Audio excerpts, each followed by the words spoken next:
Why, Luan? Why did you do this? Ronnie Anne demanded. Dr. Lloyd and the nurses had recently left the recovery room to attend to another patient having an asthma attack, while Bobby, Clyde, Lincoln's parents, his sisters, all continued to interact with him. Luan had moved to the next empty hospital bed next to Lincoln's bed, too ashamed to face him any longer than realize what he had remembered some events that occurred on April Fool's Day, the day that led him to bring into the hospital with a crippled for life. After seeing her for herself with the bad condition Lincoln was actually in, Ronnie Anne became furious with Luan and cornered her for answers. I didn't do it on purpose, Ronnie Anne. It wasn't intentional, Luan answered nervously. I wasn't talking about the fridge accident. I'm talking about you pulling pranks on April Fool's Day again, Ronnie Anne snapped. Why did you go back on your word and prank your family again? Lori told me that last year you swore never to prank anyone again in your house on April Fool's Day, after that stunt actor incident. Luan had heard that question more than enough. It only seemed to stress her out even more when people asked her about it. Because of that, she couldn't think clearly. I know, I did, but I just, Luan had no words. Just what? You can't even answer a simple question? Is it because you're too scared to admit the truth about your addiction to pranking? Ronnie Anne barked, growling visibly impatient. Luan had enough, and she was tired of being constantly berated by everyone around her about why she broke her promise to stop pranking, and it was time to put a stop to it. Shut up! Just shut up, Ronnie Anne! Luan suddenly snapped, glaring at Ronnie Anne. I know what I did was wrong, alright? I know I messed up, but I didn't do it on purpose.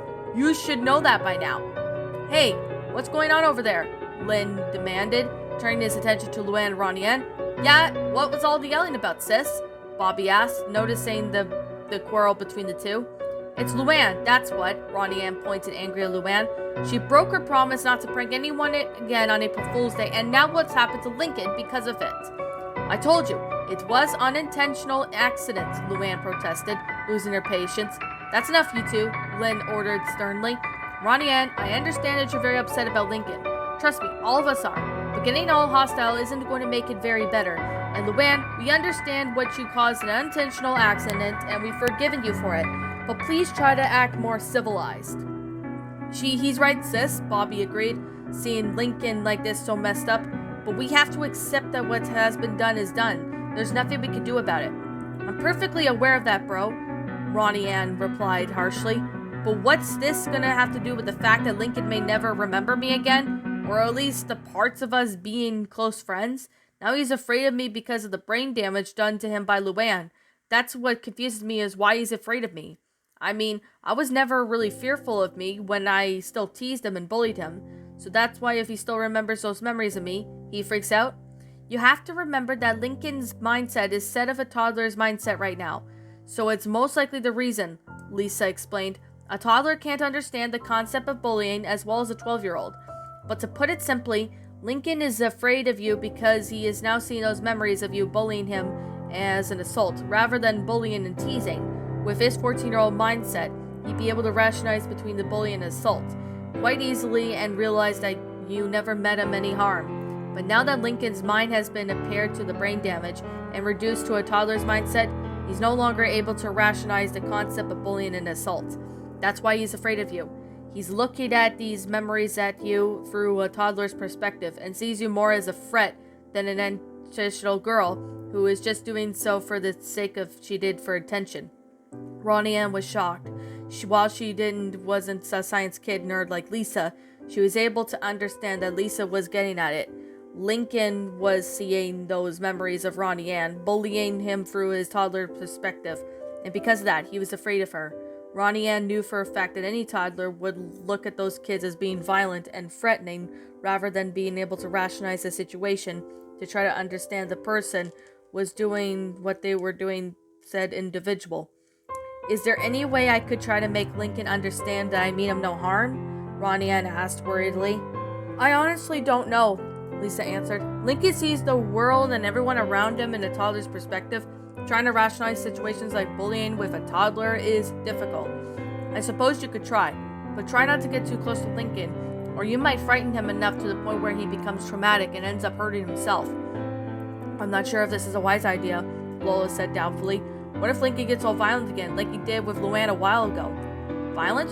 What are you talking about? Ronnie Anne asked, obviously confused. A few minutes before you and Robbie entered the recovery room, Lincoln totally lost control of himself when his eyes set on Luan, Luna answered.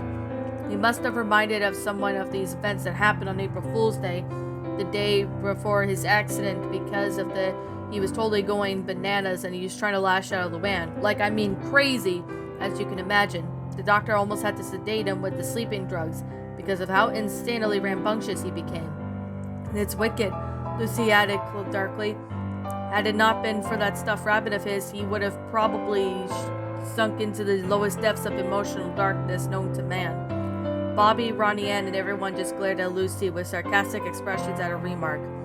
Lucy had always been made of references to everything related or revolving around death, darkness, or vampires.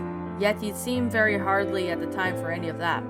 I see, Ronnie Anne said with a bit of sarcasm. Then she glared up at Rita.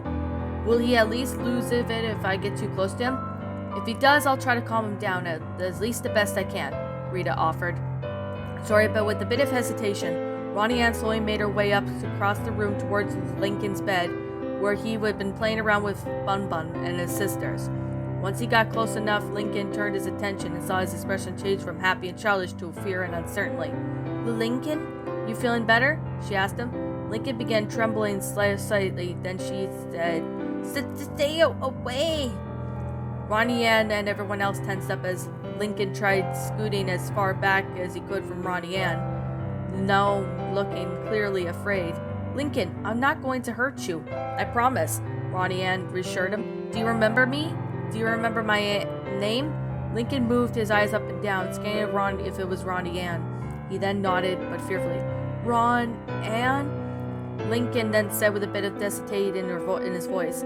Ronnie Anne felt a slight bit of relief, knowing that Lincoln had not forgotten her name, but she was still worried that he became scared of her and go crazy again, like Luna did explain. Ronnie Anne wasn't sure how to approach Lincoln without fear of him becoming all rambunctious, so she decided to play it safe and approach him with a more casual way, by simply talking calmly and patiently with him.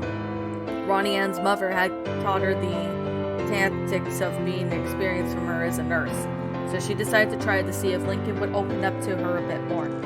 Yeah, that's it. Ronnie Anne nodded. Do you remember the times we were together? Lincoln didn't respond, but instead of staring at Ronnie Anne with a perplexed look on his face, he seemingly tried to comprehend what she was asking him. He also had continued to keep his distance from her, still obviously not trusting her enough to even scoot closer towards her. Lincoln? Ronnie Anne began to grow more worried. Can't you understand anything I'm saying? Here, Ronnie Anne, let me try talking to him, Bobby offered, and then approached Lincoln's bed. Hey, Link, you remember me? It's me, Bobby. Lincoln looked up at him and said in a slurred voice, Bobby? Yeah, you remember me, right? Bobby asked with a nod. Lincoln then looked him over and shook his head. Does it not know you? Oh, I see, Bobby replied sadly. Well, I'm sure you'll remember me soon, I hope.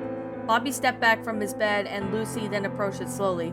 Lincoln then looked down at her and began to tremble again with fear. Her gothic appearance was slightly unsettling towards him, and seeming to be making Lincoln nervous. Who, you not hurt me?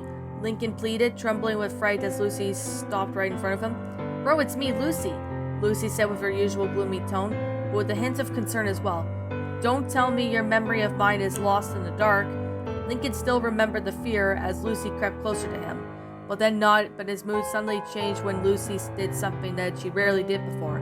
She reached up and lifted her hair from her face, revealing her bright blue eyes for the first time. Lincoln then calmed down and seemed to be awed by the sight of Lucy's blue eyes, and even he slid closer towards her best as she could, although it was pretty difficult to do with the busted forearm and paralysis legs. Her eyes were more beautiful than ever, and the sight of them had been actually sparked with something within Lincoln's scrambled memory, and because of what he said next, filled Lucy and everyone with delight. Lucy, it's you, he stuttered. Lucy's eyes widened in delight, and then heard her brother speaking for her name. Bro, so you do remember me? Lucy said, letting her dark hair down. For a moment I thought the darkness had claimed your memory of me forever. Lola then approached Lincoln. hoping that he wouldn't react fearfully towards her. Hey, Link, you haven't forgotten me either, right? You wouldn't forget about your royal princess sister, would ya? She asked with a worried, slight smile. Lincoln then stared blankly at Lola, gazing into her eyes. For a moment, Lola was afraid that Lincoln wouldn't recognize her, or end up only remembering his small amounts of memories of her, like with Ronnie Anne. This upset Lola. She hadn't forgotten the times that she had often been rather cold and manipulative towards Lincoln in the past, and this made her worry that he may not only remember her, but only memories of her. Who you me not know you? Lincoln said, still looking blankly at Lola. The young beauty queen lifted her heart to drop when Lincoln said those words, but she did not want to give up just yet. Lincoln, it's me, Lola. There's no way you couldn't remember me, Lola said, hoping that Lincoln would remember her. Lola? That name I don't know, Lincoln stuttered, sounding confused. Link, don't say that. You've got to remember. What do you remember? Lola pleaded. Lincoln did not seem to quite understand what Lola was asking him, so he could only grunt in response. Lola began to lose hope at this point, and now she feared that her brother had forgotten her permanently, but Lana wanted to see if Lincoln still remembered her at least. Lana rushed up to the bed, then asked, Still recognize me, right? I'm Lana, remember? Lana? Lincoln slurred. Yeah, that's right, Lana nodded. Lana, I know you, Lincoln said, much more concerned than before. So you do remember me. Well, that's a relief, Lana beamed with delight. Lynn then approached Lincoln and asked, Hey Link, do you recognize me? I not forget you, Lynn, Lincoln replied, nodding slowly. Wow, Lincoln seems to be talking a bit clearer than before, Luna exclaimed. Yes, but he may still talks like a toddler and can't seem to form full sentences entirely, Lori pointed out.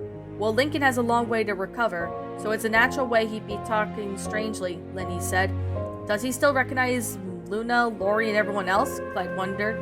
I'm not sure, Lori replied, stepping closer to Lincoln. Hey, Lincoln, do you remember me? Lincoln looked over at Lori, and he said, You, Lori, she, Lynn. Lincoln then pointed weakly at Lynn, standing next to Lori, then looked over at Luna with a confused look. Hey, you still know me, right? Luna asked him. You, Luna? Lincoln then asked her. Yeah, that's my name, Luna said joyfully. Just then Dr. Lloyd came back in to check on Lincoln, with the male nurse following behind him.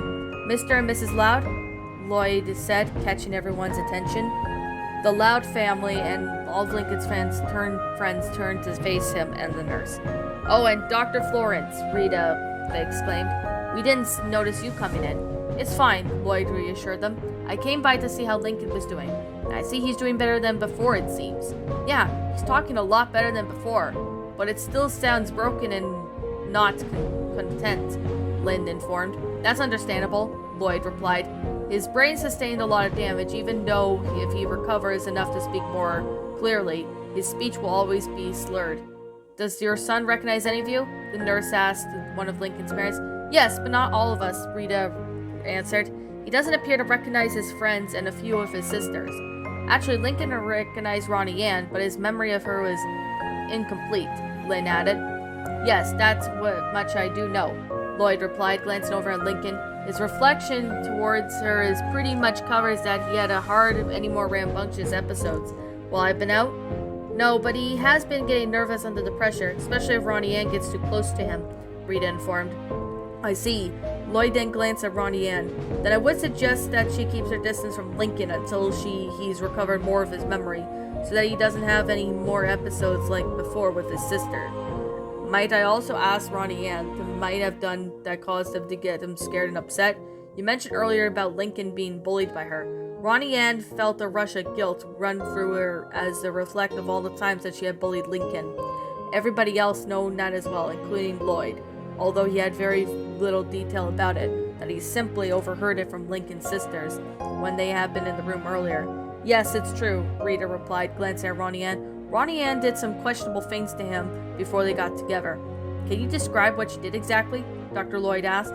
Before Rita could answer, Ronnie Anne stepped forward and said, I can explain all of that. She began to explain everything the various times that she bullied Lincoln, often illuminating him in front of his friends, speaking trash and other things did to the school locker, and even striking him a few times. This, of course, not intentionally to hurt Lincoln, but try to get his attention to get him to notice her due to the slight and additional personality. Looking back on it now, Ronnie Anne grew that he now regretted all the things that she had done to Lincoln. Had she known something like this would happen, she wouldn't have never approached Lincoln using all those methods. Dr. Lloyd was quite shocked to hear all this, but he couldn't understand why someone would do all these things just for attention, let alone affection. "You can't be serious," Lloyd said, shocked. "Did you really do all this to him just for attention?" "Yeah, I know it was wrong, but I just didn't know how to approach him the right way," Ronnie Anne said, feeling ashamed. "I wasn't a social person back then, so I tried to get Lincoln's attention by using the wrong methods. It was wrong, I know, but I just didn't know how to approach it without getting the attention from the other students. I felt embarrassed over the idea of me and Lincoln becoming close friends, so I acted hostile and cold towards him. If I had known Lincoln would end up in this state, I would have never have done the things that I did to him." Lincoln suddenly stirred up again, making weird grunting noises, and began moaning in discomfort. Everyone all turned their attention to Lincoln as he began tapping the bed as if he was trying to get their attention. "Lincoln, what is it?" Rita asked him, approaching the bed. "Need room," Lincoln replied, trying to speak more clearly. "What is he saying?" Bobby asked, glaring at Lori. "It sounds like much nonsense to me," Lori said. Lincoln groaned, suddenly gripping his area and turning slightly red in the face. "Lincoln made boom boom," Lily suddenly said, pointing at Lincoln. As soon as Rita noticed a foul odor coming from the bed, she instantly knew what was wrong with him and turned to his sisters and Lloyd. "I think Lincoln just soiled himself," Rita informed them with a hint of disgust. Dr. Lloyd walked over to check the area where Lincoln lay, and then looked up at the nurse and beckoned him over. A large wet spot that could be seen on the sheets where Lincoln sat, Hal now red in the face. Informed the nursing staff will need a clean set of sheets for the bed. Also informed that we'll also need a new gown for Lincoln. Lloyd informed the nurse. "So he wet himself again?" the nurse asked. "Yeah, that's what it looks like," Dr. Lloyd replied, trying to gently scoot Lincoln across the bed. "Has Lincoln been doing this on a constant basis?" Rita asked Lloyd. "Yes, but it's not his fault," Lloyd answered, moving Lincoln to a dry spot on the bed. "He is not able to control his bowel movements due to him being brain damaged, so he'll have to start putting in diapers for the time being until his brain heals enough for him to relearn to using the toilet. We've tried having him in the bedpan the other night, but he's not able to properly align himself on it due to the busted arm from being paralyzed from the waist down. Also, using diapers on him on the way would be the only option for now." Ronnie Anne felt shocked and sickened by this. Seeing Lincoln reduced from the intelligent 14-year-old to that of a toddler was absolutely heartbreaking. And it was thanks to Luan. Ronnie Anne glared over at Luan, who was still standing furthest away from everyone else. Luan had her back turned to the group, not wanting to face her family. It was obvious that Luan was still upset over reducing Lincoln to a shell of his former self, but Ronnie Anne had no doubt that she was still upset over the fact that Lincoln still remembered some of the events from April Fool's Day, and now hated her with a passion. While everyone knew that Luan did wasn't intentional, but this was something that could overlook easily, not like the over-pranking giving days.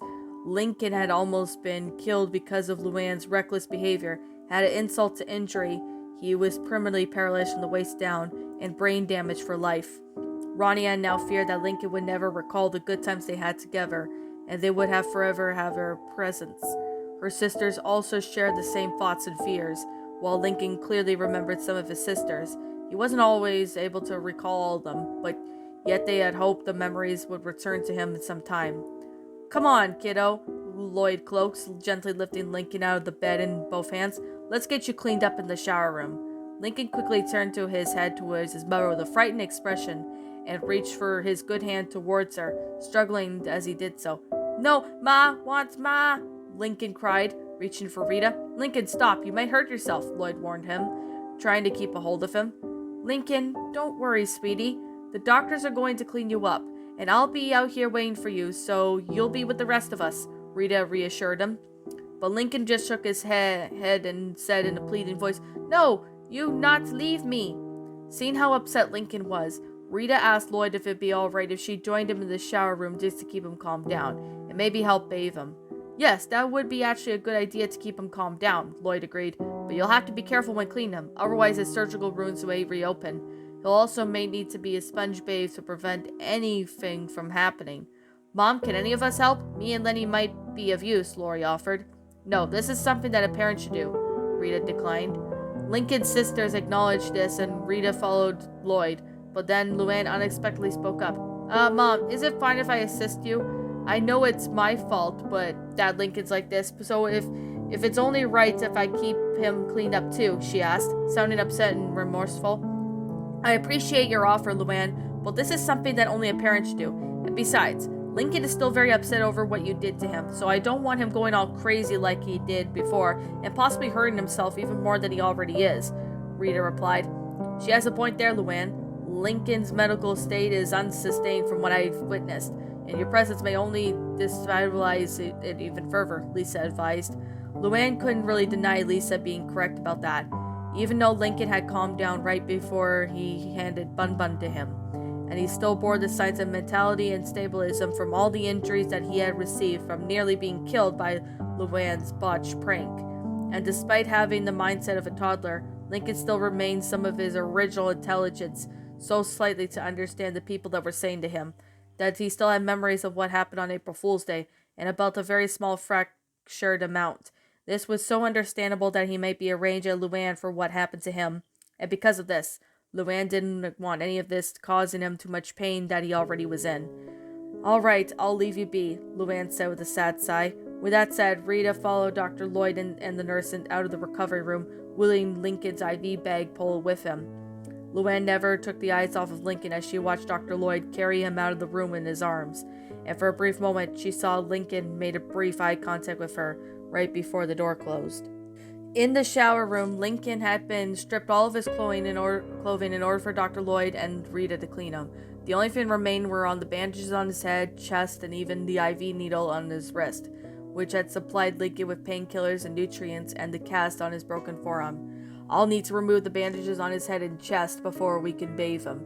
Once I've removed them, I'll show you how to properly bathe him with the sponge, but you'll need to be careful as not to reopen his surgical wounds, Dr. Lloyd explained. What's about the cast of his IV needle? Rita questioned. We'll wash around them to avoid getting wet, Lloyd answered.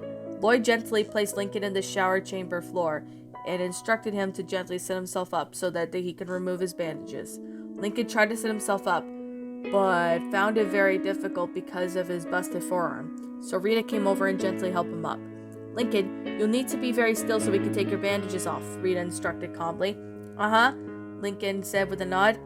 Then he held himself as still as Dr. Lloyd began slowly unwrap and cut the bandages straight loose from his chest and his head and back, and the ones that Lloyd removed were the ones on Lincoln's forearm and had left and right sides of his head as well. Once they were off, Lloyd had removed the ones on Lincoln's chest and then had moved to the other for ones on Lincoln's back. Once all the bandages were removed, Rita felt her heart sink at the sight of Lincoln's surgical wounds. They were all unsettling, you must see, but the largest one was on his chest. That was the most disturbing. The incision would have gone on Lincoln's chest and was cut across the shape of the bottom of his neck down to his stomach, and for the incision that had been made across his rib cages where the wounds are, and black stitches holding them together, with small traces of dried blood around the edges. Alright, I'll fetch a sponge and some shower gel. Then we can get started on washing him, Lloyd said after moving all the bandages. Rita only nodded in response and gazed up at Lincoln's wounds, feeling sorrow at the sight of her son, now only shell of his former self. Just the other day, Lincoln was a normal person who was always willing to help his family in whatever he needed in the crowd, and he had been willing to waltz right through of Luan's prank traps so the family could easily enjoy the rest of their day in peace. But a horrible unexpected cost. Because of Luan and her pranking addiction, Rita almost lost her only son. Although Lincoln had survived and he had never been the same again, Rita had tears running down her face as she stared at Lincoln, feeling guilty about everything that happened to him, and as a result of this, Luan's reckless behavior, and also because of her cowardice. Lincoln had always been willing to endure to set off all of Luan's prank traps so the rest of the family could be enjoying their day in peace, and if they just stayed behind Elisa's bunker like a bunch of cowards while Lincoln had gone into the house, ended up being very badly injured by one of the traps, almost to the point of death. slowly suffocating his own blood and punctured lung wound. Rita felt like a failure and a coward for not standing up to Luan and stopping her when she had the chance. This is my fault, Rita thought. Her mind was filled with guilt and regret. I should have been the one to enter that house, not Lincoln. No, better yet, we should have tried to stop Luan before things got serious. If we hadn't all acted like cowards, Lincoln wouldn't be in this state. Ma, you hurt? Lincoln asked, noticing his mother's tears. Rita paused between tears and gently embraced Lincoln, trying not to injure his wounds. I'm sorry, Lincoln. I'm so sorry. I'm sorry I let you try to stop Luan on your own. If I had known this would have happened, I would have never let you enter that house. I would have told you to stay in the bunker and all of us had to deal with Luan. I could have gone by myself, but no, and I knew you were putting yourself at risk too. At least that's what I remember seeing. I'm sorry, Lincoln. I'm a failure. I failed you. Rita broke down sobbing as she held Lincoln close to her, not wanting to let him go. Lincoln didn't comply understand what was going on, but he knew something was very wrong by seeing his mother's reactions, as Lloyd fetched a sponge and some shower gel from the supply in the drawers next to the sink. He sighed sadly after a heartbreaking everything Rita had just said, even though his back was then turned towards him. Lloyd couldn't imagine the pain that Lincoln's family was going through a lot, with Lincoln being nearly reduced to a vegetable by one of his sister's pranks. Lloyd truly wondered how this was possible for a 14-year-old kid to survive such a life-threatening injuries like he did. He had witnessed many similar injuries from various accidents, like his previous career as a volunteer as an ETM back in Teaneck, New Jersey, and some of them were children, but however, one of these only victims that survived little more than an hour before succumbing to their injuries was dying in a hospital bed. Some of the victims weren't alive in some cases. Lloyd suddenly recalled having one of the accident 5 years ago back in the middle of winter break at Teaneck when he was still a TVAC officer and was still haunted him for one at a time. The one time that he had witnessed a tragedy was still struck to him after all these years, and he and Nelson had been called out to a fatal accident involving a wrecked Toyota and even turned over a big rig truck. The big rig truck blown all the tires, which caused the driver to lose control and crash into the Toyota, sending it to fly off to the road into a telephone pole at around 7 miles per hour, severely injuring the female driver, and she had managed to survive despite her injuries, but her 3 children had been ejected from the sedan, where they were all in the middle of the road and got crushed to death by several other cars.